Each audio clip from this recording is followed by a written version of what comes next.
Hola para todos y todas en Red para Todos. Mi nombre es Marcela Palacio y yo soy la autora del libro que denominé Derechos de Autor, Tecnología y Educación para el siglo XXI, el Tratado de Libre Comercio entre Colombia y Estados Unidos. Este libro se encuentra disponible de manera gratuita en Internet bajo una política de Open Access gracias al apoyo de la Universidad Sergio Arboleda. ¿Eso qué quiere decir? Que quien se encuentre interesado en leerlo lo puede descargar libremente y gratuitamente desde Internet. Gracias a la invitación de Pilar vamos a hablar un poco sobre qué se discute en ese libro y la relación un poco con lo que se está discutiendo en los proyectos de ley, específicamente en el tema de medidas tecnológicas de protección. Este libro reúne tres temas muy controversiales en el mundo de los derechos de autor. Esos son, primero, la educación; segundo, la tecnología; y tercero, los tratados de libre comercio. Entonces, ¿cómo es que se unen estos tres temas? Eso es lo que vamos a ver hoy. Como ustedes saben, la tecnología ha influenciado todos los aspectos de la vida humana y la educación no es ajena a esta influencia, ¿sí? Es más, alrededor del mundo los estados, los países están tratando de lograr una incorporación de la tecnología en la educación. ¿Y por qué se está tratando de hacer eso? Básicamente por dos razones. La primera, porque los estudiantes actuales han cambiado. Estamos hablando de nativos digitales que no conocen un mundo sin internet, sin computadores, sin tablets, y por lo tanto deben adquirir unas habilidades que los estudiantes del pasado no requerían. Y lo segundo, porque la economía ha cambiado y estamos hablando de una economía que se basa en el conocimiento y que por lo tanto las personas, para ser valiosas en esta economía, deben aprender a consumir y a producir conocimiento, y la tecnología se vuelve una herramienta importantísima en este proceso. Ahora, ¿qué significa transformar la educación a través de la tecnología? Eso significa hacer la tecnología el núcleo principal de la educación, ¿sí? Entonces no significa traer un computador para reemplazar una máquina de escribir o traer documentos digitales para reemplazar documentos escritos. Lo que significa es hacer parte, esta tecnología hacer parte del proceso educativo a través de nuevas metodologías, nuevas actividades, y que se vuelva el núcleo de la educación. Cuando esto sucede, el rol de cada uno de los participantes en el proceso educativo cambia. El profesor se vuelve un colaborador, ¿sí? Con el estudiante, ya no es una fuente de conocimiento, y el estudiante toma una función más participativa. ¿De qué tipos de tecnología, de metodologías y actividades estamos hablando? Estamos hablando de metodologías colaborativas, por ejemplo, de un modelo de siempre en el aprendizaje. Estamos hablando también de un modelo de aprendizaje permanente. Lastimosamente, por cuestiones de tiempo no los puedo explicar todas, pero vamos a ver, por ejemplo, qué significa una metodología colaborativa. Una metodología colaborativa hace relación tanto dentro del salón de clase como por fuera del salón de clase. ¿Y qué significa? Significa que los profesores y los estudiantes entre sí colaboran, están mutuamente participando hacia la creación de un conocimiento, ¿sí? La creación de nuevos materiales. Entonces, cada uno de los participantes debe intervenir activamente para llegar a la producción de ese conocimiento. Ahora, por fuera del salón de clase estamos hablando por ejemplo, de comunidades de aprendizaje, donde los profesores y los estudiantes pueden, a través del uso de la tecnología, comunicarse con expertos alrededor del mundo en el tema e intercambiar tips, intercambiar experiencias, intercambiar materiales. Y esto enriquece profundamente la educación. Estamos hablando, por ejemplo, de un modelo de siempre en el aprendizaje. Eso responde a una realidad donde actualmente todos estamos bombardeados durante todo el día con información y accediendo a información. Y es una realidad que se debe traer al proceso educativo. ¿Y eso cómo se puede hacer? A través del uso, por ejemplo, de la nube, en la cual los estudiantes puedan acceder en cualquier momento los materiales que ellos tengan a través de cualquier implemento, pues device, aparato que ellos tengan para acceder a ese conocimiento. Entonces tenemos que para estas metodologías las herramientas web 2.0 se volvieron súper importantes. Estamos hablando, por ejemplo, herramientas como YouTube, estamos hablando, por ejemplo, herramientas como los blogs, estamos hablando de plataformas de materiales de usuarios, donde los usuarios pueden subir sus materiales. se vuelven muy importantes para la educación y que inicialmente no fueron concebidos para la educación. También estamos hablando que cuando la tecnología entra en el proceso educativo, trae naturalmente consigo que se expande las posibilidades de acceder al conocimiento, trae mucho conocimiento al salón de clase. A esto me refiero información, contenidos al salón de clase, ¿sí? E igualmente permite promover una educación mucho más inclusiva, porque a través de la tecnología podemos brindarle a estudiantes con discapacidades ciertas oportunidades que no se pueden brindar sin una tecnología. Esta transformación de la tecnología, del proceso educativo con la tecnología, es un proceso que no ha logrado a un 100% en ningún país, pero los países están tratando de lograrlos. Y para países en vía de desarrollo como Colombia, se está viendo en la utilización de la tecnología en la educación la posibilidad de resolver muchas crisis educativas, ¿sí? Como de acceso, de calidad, entre otras. Colombia es uno de los países que está tratando de incorporar esa tecnología en la educación y eso se puede ver a través de varios planes, como lo es Computadores para Educar o como lo son los kioscos digitales en los cuales se lleva conectividad a partes donde no hay otra forma de conectividad y, por ejemplo, plataformas como Colombia Aprende, que en realidad es un escenario colaborativo, una comunidad educativa donde todos podemos participar, transformar, comunicar conocimiento y utilizar. Ahora, ustedes se preguntarán, ¿por qué está relacionado los derechos de autor con esta tecnología en la educación? Básicamente porque para que la tecnología sea útil en la educación, no basta con que haya conectividad y haya aparatos. Necesita utilizar contenidos, ¿sí? Y la utilización de contenidos con la tecnología va a representar ya sea una reproducción o una distribución o una transformación o una comunicación que son derechos exclusivos del titular de derechos de autor. Entonces ahí es cuando viene la conexión. Para yo poder utilizar la tecnología en la educación, necesito tener cuidado de no vulnerar los derechos de autor. A nivel nacional, los estados deben tener mucho cuidado al momento de entonces redactar su ley de derechos de autor que presente un delicado balance. Y digo que es un delicado balance porque la ley de derechos de autor debe proteger al creador, ¿sí? Que ha invertido tiempo y esfuerzo en la creación de la obra, pero debe permitir también que se hagan ciertos usos para proteger unos intereses públicos. Y esto se ha entendido de esta manera desde el inicio de la ley de derechos de autor a nivel doméstico y a nivel internacional. Es por eso que, por ejemplo, en Berna existe el artículo 9 y el artículo 10, en los cuales se establece la posibilidad de establecer ciertas limitaciones y excepciones.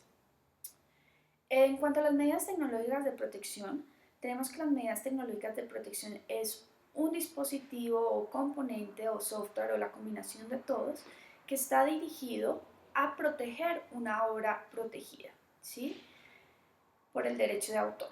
¿Eso qué significa? En Internet, cuando se está tratando de promocionar el uso del Internet por medio de los creadores, la verdad es que el Internet representa una reproducción masificada de las obras a muy poco costo y el autor o el creador pues necesita cierta protección que su obra no va a ser simplemente libre de usarlo porque necesita cierta retribución. ¿Qué hacen los autores? Los autores crean una solución tecnológica, que es la medida tecnológica de protección, para proteger esta obra y así poder explotar su utilización. No obstante, cada vez que crean esta medida tecnológica, esa medida tecnológica era hackeada, ¿sí? Entonces no se olvida de nada. ¿Ellos qué hacen? Buscan darle una capa de protección legal a una capa de protección tecnológica para proteger una obra que ya está protegida por otra capa de protección legal. Entonces es cuando aparece el Tratado de la OMPI sobre derechos de autor, en las cuales se pide que se proteja legalmente las medidas tecnológicas de protección. A medida que pasa el tiempo y debido a una evolución del derecho internacional de derechos de autor, hay un cambio de forma en negociación de estándares y llegamos a las negociaciones de tratados de libre comercio. Estados Unidos tiene como política en sus tratados de libre comercio establecer un capítulo de propiedad intelectual súper detallado que está basado en su ley nacional, ¿sí? Eh, en el caso de medidas tecnológicas de protección, esta ley es la Digital Millennium Copyright Act de 1998, que es una ley muy criticada a nivel internacional y a nivel nacional. Entonces, Estados Unidos, ¿qué hace? Llega a la negociación de un tratado de libre comercio con un capítulo de derechos de propiedad intelectual ya escrito y se lo presenta al otro estado negociante así como un todo y bajo una política de take it or leave it. ¿Eso qué significa? O me lo aceptas o no hay tratado de libre comercio.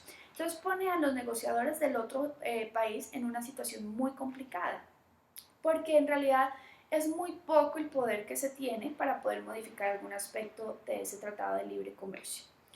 Es así como Colombia adquiere las obligaciones en cuanto a la materia de protección de medidas tecnológicas de protección. ¿Y esto qué significa para el poder regulatorio de Colombia en la materia?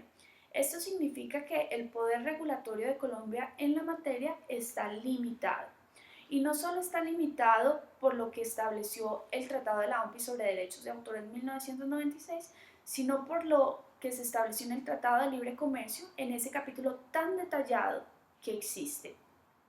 Entonces, Colombia simplemente, y muchos países, esto no es solo de Colombia, no es totalmente libre para decidir ese delicado balance en su ley de derechos de autor que nosotros hablábamos.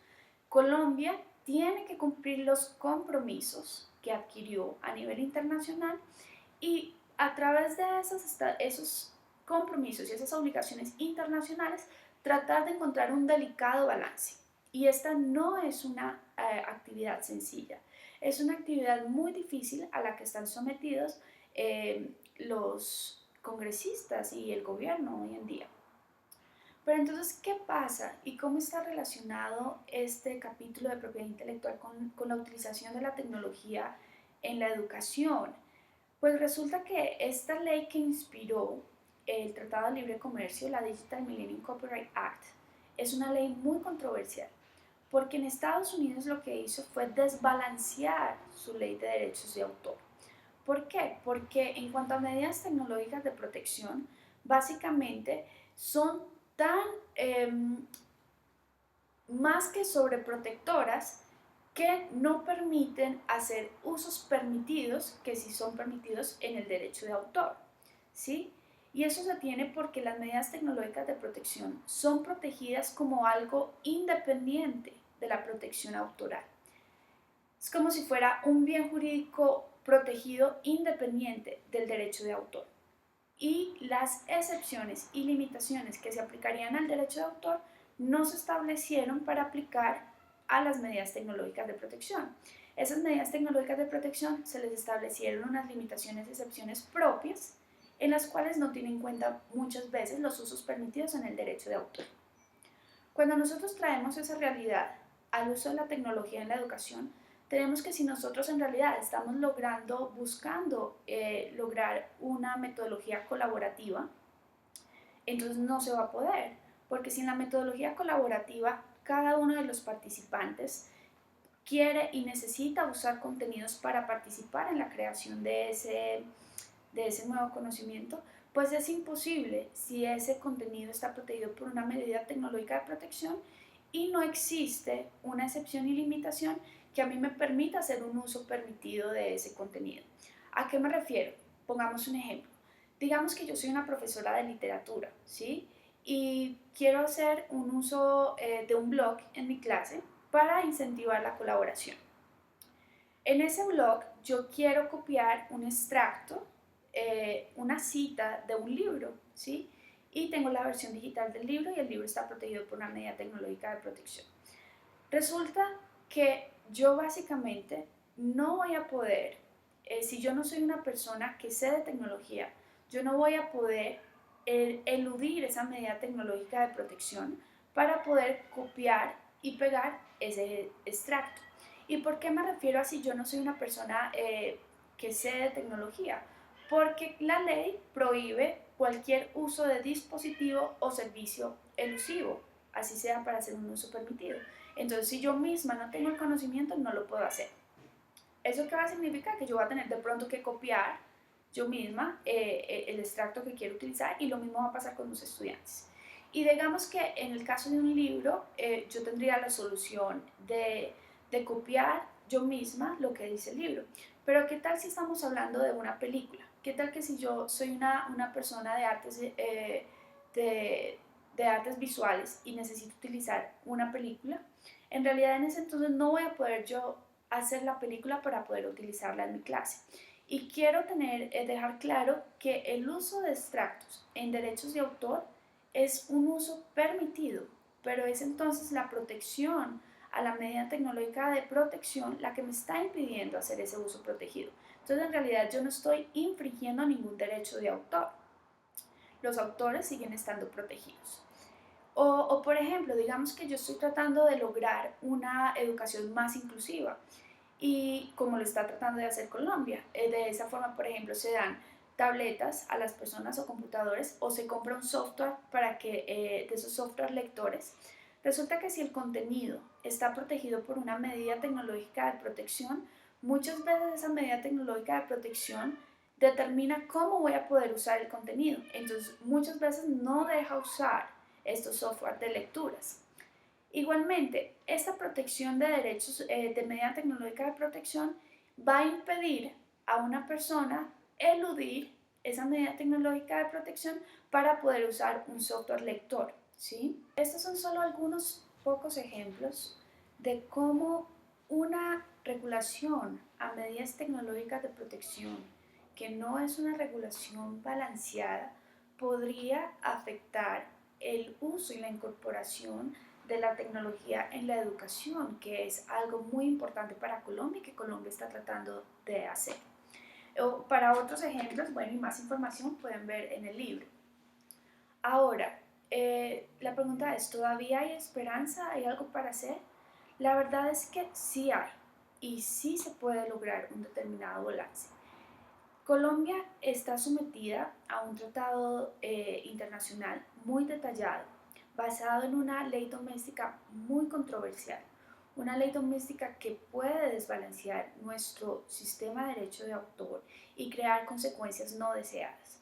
Pero Colombia tiene que recordar que es un tratado internacional y que requiere una implementación doméstica, y mediante esta implementación doméstica nosotros podemos lograr un delicado balance en esa implementación que nos vaya a permitir proteger a nuestros autores en Internet, pero también proteger intereses públicos muy importantes y propósitos nacionales muy importantes, como el uso de la tecnología en la educación.